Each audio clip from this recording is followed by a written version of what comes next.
ओम श्री हनुमते नमः। नमस्कार दोस्तों, आपका हमारे यूट्यूब चैनल धार्मिक कथाएं और कहानियां में स्वागत है। आज मंगलवार के दिन सुनिए हनुमान जी की व्रत कथा। व्यास जी ने कहा, एक बार नैमिषारण्य तीर्थ में 80,000 मुनि एकत्र होकर पुराणों के ज्ञाता श्री सूत जी से पूछने लगे, हे महामुनि, आपने हमें अनेक पुराणों की कथाएं सुनाई हैं।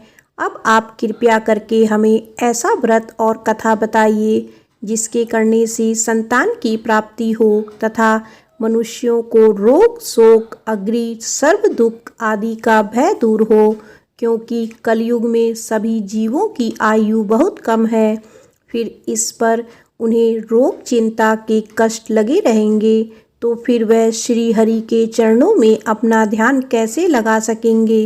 श्री सूत जी बोले, हे मुनियों, आपने लोक कल्याण के लिए बहुत ही अच्छा प्रश्न पूछा है। एक बार युधिष्ठिर ने भगवान श्री कृष्ण से लोक कल्याण के लिए यही प्रश्न किया था। भगवान श्री कृष्ण और युधिष्ठिर का संवाद तुम्हारे सामने कहता हूँ, ध्यान देकर सुनो। एक समय पांडवों की सभा में श्री कृष्ण जी बैठे हुए थे। तब युधिष्ठिर ने भगवान श्री कृष्ण से प्रश्न किया, हे प्रभु नंदनंदन गोविंद, आपने मेरे लिए अनेकों कथाएं सुनाई है। आज आप कृपया करके ऐसा व्रत या कथा सुनाइए जिसके करने से मनुष्यों को रोग चिंता का भय समाप्त हो और उसको पुत्र की प्राप्ति हो।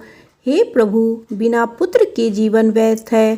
पुत्र के बिना मनुष्य नरकगामी होता है। पुत्र के बिना मनुष्य पितृ ऋण से छुटकारा नहीं पा सकता और ना ही उसका पुत्रगृह नामक नरक से उद्धार हो सकता है। अतः पुत्रदायक व्रत बतलाइए। श्री कृष्ण भगवान से बोले, हे राजन, मैं एक प्राचीन इतिहास सुनाता हूँ, आप उसे ध्यानपूर्वक सुनो। कुंडलपुर नामक एक नगर था। उसमें नंदा नामक एक ब्राह्मण रहता था। भगवान की कृपा से उसके पास सब कुछ था, फिर भी वह दुखी था। इसका कारण यह था कि ब्राह्मण की स्त्री सुनंदा के कोई संतान नहीं थी। सुनंदा पतिव्रता थी, भक्ति पूर्वक श्री हनुमान जी की आराधना करती थी। मंगलवार के दिन व्रत करके अंत में भोजन बनाकर हनुमान जी को भोग लगाने के बाद स्वयं भोजन करती थी। एक बार मंगलवार के दिन ब्राह्मणी गृह कार्य की अधिकता के कारण हनुमान जी को भोग ना लगा सकी, तो इस पर उसे बहुत दुख हुआ। उसने कुछ भी नहीं खाया और अपने मन में प्रण किया कि अब तो अगले मंगलवार को ही हनुमान जी को भोग लगाकर अन्न जल ग्रहण करूंगी। ब्राह्मणी सुनंदा प्रतिदिन भोजन बनाती, श्रद्धा पूर्वक पति को खिलाती, परंतु स्वयं भोजन नहीं करती और मन ही मन श्री हनुमान जी की आराधना करती रहती। इसी प्रकार 6 दिन गुजर गए और ब्राह्मणी सुनंदा अपने निश्चय के अनुसार भूखी प्यासी निराहार रही। अगले मंगलवार को ब्राह्मणी सुनंदा प्रातःकाल ही बेहोश होकर गिर पड़ी। ब्राह्मणी सुनंदा की इस असीम भक्ति के प्रभाव से श्री हनुमान जी बहुत प्रसन्न हुए और प्रकट होकर बोले, सुनंदा, मैं तेरी भक्ति से बहुत प्रसन्न हूँ, तो उठ और वर मांग। सुनंदा अपने आराध्य देव श्री हनुमान जी को देखकर आनंद की अधिकता से विह्वल हो श्री हनुमान जी के चरणों में गिरकर बोली, हे प्रभु, मेरी कोई संतान नहीं है, कृपया करके मुझे संतान प्राप्ति का आशीर्वाद दे, आपकी अति कृपा होगी। श्री महावीर जी बोले, तेरी इच्छा पूर्ण होगी, तेरी एक कन्या पैदा होगी, उसके अष्टांग प्रतिदिन सोना दिया करेंगे। इस प्रकार कहकर श्री महावीर जी अंतर्ध्यान हो गए। ब्राह्मणी सुनंदा बहुत हर्षित हुई और सभी समाचार अपने पति से कहा। ब्राह्मण देव कन्या का वरदान सुनकर कुछ दुखी हुए, परंतु सोना मिलने की बात सुनी तो बहुत प्रसन्न हुए। विचार किया कि ऐसी कन्या के साथ मेरी निर्धनता भी समाप्त हो जाएगी। श्री हनुमान जी की कृपा से वह ब्राह्मणी गर्भवती हुई और 10वें महीने में उसे बहुत ही सुंदर पुत्री प्राप्त हुई। यह बच्ची अपने पिता के घर में ठीक उसी तरह बढ़ने लगी जिस प्रकार शुक्ल पक्ष का चंद्रमा बढ़ता है। 10वें दिन ब्राह्मण ने उस बालिका का नामकरण संस्कार कराया। उसके कुल पुरोहित ने उस बालिका का नाम रत्नावली रखा, क्योंकि यह कन्या सोना प्रदान किया करती थी। इस कन्या ने पूर्व जन्म में बड़े विधि विधान से मंगल देव का व्रत किया था। रत्नावली का अष्टांग बहुत सा सोना देता था। उस सोने से नंदा ब्राह्मण बहुत ही धनवान हो गया। अब ब्राह्मणी भी बहुत अभिमान करने लगी। समय बीतता रहा। अब रत्नावली 10 वर्ष की हो चुकी थी। एक दिन जब नंदा ब्राह्मण प्रसन्नचित्त था, तब सुनंदा ने अपने पति से कहा, मेरी पुत्री रत्नावली विवाह के योग्य हो गई है, अतः आप कोई सुंदर तथा योग्य वर देखकर इसका विवाह कर दें। यह सुन ब्राह्मण बोला, अभी तो रत्नावली बहुत छोटी है। तब ब्राह्मणी बोली, शास्त्रों की आज्ञा है कि कन्या 8वें वर्ष में गौरी, 9 वर्ष में राहिणी, 10वें वर्ष में कन्या, इसके पश्चात रजस्वला हो जाती है। गौरी के दान से पाताल लोक की प्राप्ति होती है, राहिणी के दान से वैकुंठ लोक की प्राप्ति होती है, कन्या के दान से इंद्रलोक में सुखों की प्राप्ति होती है। अगर हे पतिदेव रजस्वला का दान किया जाता है तो घोर नरक की प्राप्ति होती है।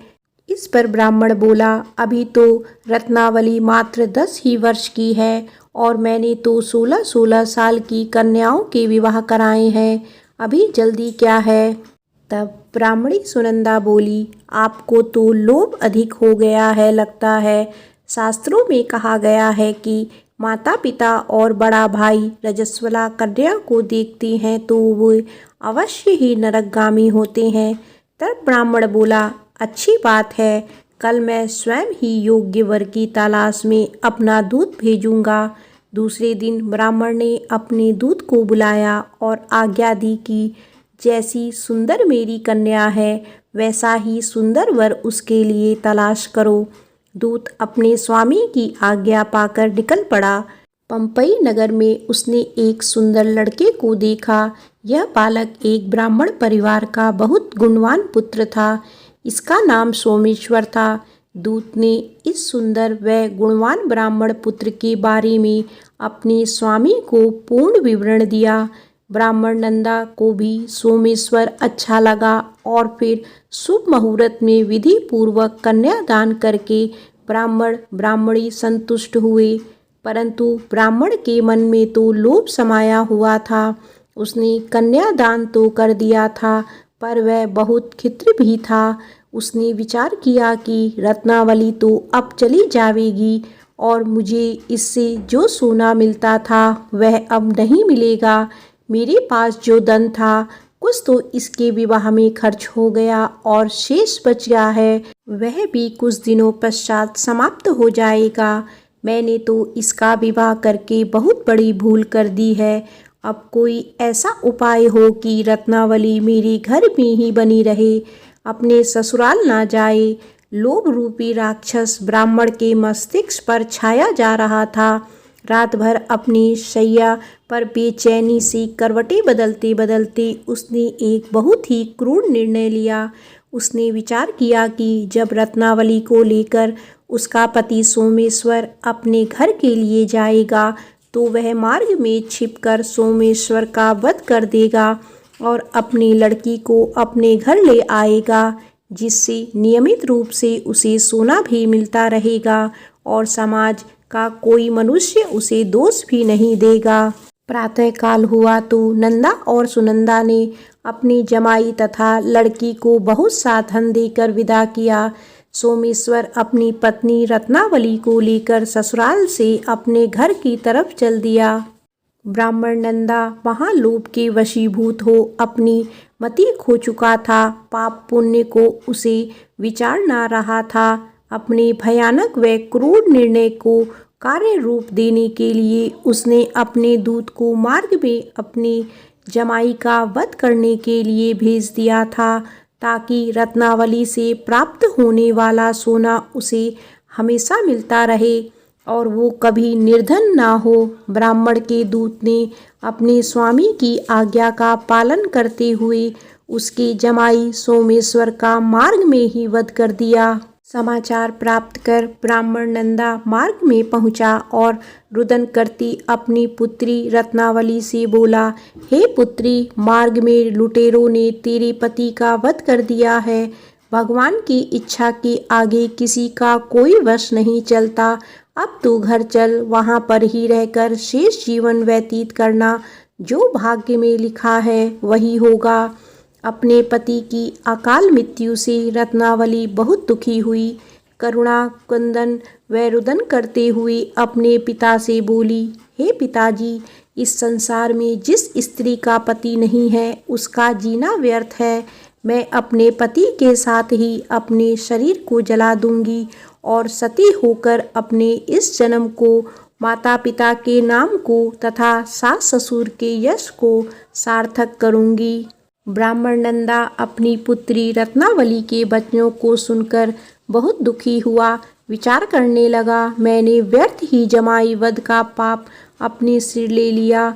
रत्नावली तो उसके पीछे अपने प्राण तक देने को तैयार है। मेरा तो दोनों तरफ से मरण हो गया। धन तो अब नहीं मिलेगा। जमाई वध के पाप के फलस्वरूप यम यातना भी भुगतनी पड़ेगी। यह सोचकर वह बहुत दुखी हुआ। सोमेश्वर की चिता बनाई गई। रत्नावली सती होने की इच्छा से अपने पति का सिर अपनी गोदी में रखकर चिता में बैठ गई। जैसे ही सोमेश्वर की चिता को अग्नि जलाई गई, वैसे ही प्रसन्न हो मंगलदेव वहां प्रकट हुए और बोले, हे रत्नावली, मैं तेरे पति भक्ति से बहुत प्रसन्न हूँ, तू वर मांग। रत्नावली ने अपने पति का जीवन दान मांगा। तब मंगलदेव बोले, रत्नावली, तेरा पति अजर अमर है, यह महान विद्वान भी होगा और इसके अतिरिक्त तेरी जो इच्छा हो वर मांग। तब रत्नावली बोली, हे ग्रहों के स्वामी, यदि आप मुझ पर प्रसन्न हैं तो मुझे वरदान दीजिए कि जो मनुष्य मंगलवार के दिन प्रातःकाल लाल पुष्प लाल चंदन से पूजा करके आपका स्मरण करे, उसको रोग व्याधि ना हो, स्वजनों का कभी वियोग ना हो, सर्प अग्नि तथा शत्रुओं का भय ना हो। जो स्त्री मंगलवार का व्रत करे वह कभी विधवा ना हो। मंगलदेव तथा अस्तु कहकर अंतर्ध्यान हो गए। सोमेश्वर मंगलदेव की कृपा से जीवित हो उठा। रत्नावली अपने पति को पुनः प्राप्त कर बहुत प्रसन्न हुई और मंगलदेव का व्रत प्रत्येक मंगलवार को करके व्रतराज और मंगलदेव की कृपा से इस लोक में सुख ऐश्वर्य को भोगते हुए अंत में अपने पति के साथ स्वर्ग लोक को गई। प्रेम से बोलो पवन पुत्र हनुमान की जय। आइए सुनते हैं मंगलवार व्रत की दूसरी कथा। केशव दत्त नाम का एक ब्राह्मण था जो अपनी पत्नी अंजनी के साथ ऋषिनगर गांव में खुशी से रहता था। गांव के सभी लोग ब्राह्मण परिवार का बहुत सम्मान करते थे। उसके पास खूब धन संपत्ति थी, लेकिन उसकी कोई संतान नहीं थी। इस कारण दोनों पति पत्नी दुखी थे। पुत्र प्राप्ति के लिए दोनों हनुमान जी की पूजा करने लगे। ब्राह्मण हर मंगलवार जंगल में हनुमान जी की पूजा करने के लिए जाता। पत्नी घर में ही महावीर का व्रत रखा करती थी। दोनों शाम को बजरंगबली को भोग लगाकर व्रत खोलते थे। ब्राह्मण और उसकी पत्नी को हनुमान जी की पूजा करते करते कई साल बीत गए, लेकिन उन्हें संतान नहीं हुई। एक समय आया जब ब्राह्मण निराश हो गया, परंतु उसने बजरंगबली पर विश्वास नहीं छोड़ा। दोनों पति पत्नी विधिवत व्रत रखते रहे। एक मंगलवार अंजलि हनुमान जी को भोग लगाना भूल गई और दिन ढलने के बाद खुद भी बिना भोजन किए सो गई। उस दिन ब्राह्मण की पत्नी ने प्रण लिया कि वो अब अगले मंगलवार को भोग लगाने के बाद ही अन्न का दाना खाएगी। बिना कुछ खाए पिए किसी तरह से 6 दिन निकल गए। मंगलवार का दिन आया और कमजोरी के चलते वे बेहोश हो गई। हनुमान जी अंजलि की निष्ठा देखकर प्रसन्न हो गए। बेहोशी में ही ब्राह्मणी को हनुमान जी ने दर्शन दिए और कहा, पुत्री उठो, तुम हर मंगलवार पूरी निष्ठा के साथ मेरा व्रत करती हो। मैं तुम्हारी भक्ति से बहुत प्रसन्न हूँ। इस बात से खुश होकर मैं तुम्हारी मनोकामना पूरी करने का वरदान देता हूँ। तुम्हें पुत्र की प्राप्ति होगी जो तुम्हारा खूब ध्यान रखेगा। इतना कहकर बजरंगबली वहां से अंतर्ध्यान हो गए। तभी अंजलि उठी और भोजन तैयार करके उसने सबसे पहले हनुमान जी को भोग लगाया। इसके बाद खुद भी भोजन किया। केशव दत्त घर लौटा तो ब्राह्मणी ने उसे पूरी बात बताई। पुत्र वरदान की बात सुनकर ब्राह्मण को यकीन नहीं हुआ और वह अपनी पत्नी पर शक करने लगा। उसने अपनी पत्नी से बोला, तुम झूठ बोल रही हो, तुमने मेरे साथ धोखा किया है। कुछ समय बाद ब्राह्मण के घर एक सुंदर पुत्र का जन्म हुआ। दोनों ने उसका नाम हनुमान जी के नाम पर मंगल प्रसाद रखा। ब्राह्मण को हमेशा यही लगता था कि उसकी पत्नी उसे झूठी कहानी सुनाई है और उसके साथ छल किया है। यह सोचकर वह बच्चे को मारने की साजिश करने लगा। एक दिन मौका देखकर ब्राह्मण कुएं पर नहाते जाते समय बच्चे को अपने साथ ले गया। वहां उसने बच्चे को कुएं में फेंक दिया। ब्राह्मण के घर लौटने पर पत्नी ने उससे पूछा, मंगल कहाँ रह गया? वो भी तो आपके साथ गया था। पत्नी के सवाल सुनकर ब्राह्मण पहले थोड़ा घबराया और फिर बोला कि मंगल उसके साथ नहीं था। तभी पीछे से मंगल मुस्कुराते हुए सामने आया। यह देखकर ब्राह्मण दंग रह गया। केशव दत्त को रात को यह सोचकर नींद नहीं आई कि मंगलदास कैसे घर वापस आया। उसी रात बजरंगबली ने ब्राह्मण को सपने में दर्शन दिए। हनुमान जी ने कहा, मेरा प्रिय पुत्र, यह तुम दोनों का ही बेटा है। मैंने तुम्हारी और तुम्हारी पत्नी की भक्ति से खुश होकर तुम्हारी मनोकामना को पूरा किया था। अपने पुत्र मंगलदास को अपना लो और अपनी पवित्र स्त्री पर शक करना छोड़ दो। सुबह उठकर ब्राह्मण ने सबसे पहले अपने बेटे को गले लगाया, फिर अपनी पत्नी से माफ़ी मांगी। उसके बाद ब्राह्मण ने अपनी पत्नी को बताया कि वह किस तरह उस पर शक किया करता था और मंगलदास को अपना पुत्र नहीं मानता था। ब्राह्मण की पत्नी ने उसे माफ़ कर दिया और तीनों खुशी खुशी एक साथ रहने लगे। प्रेम से बोलो बजरंगबली की जय।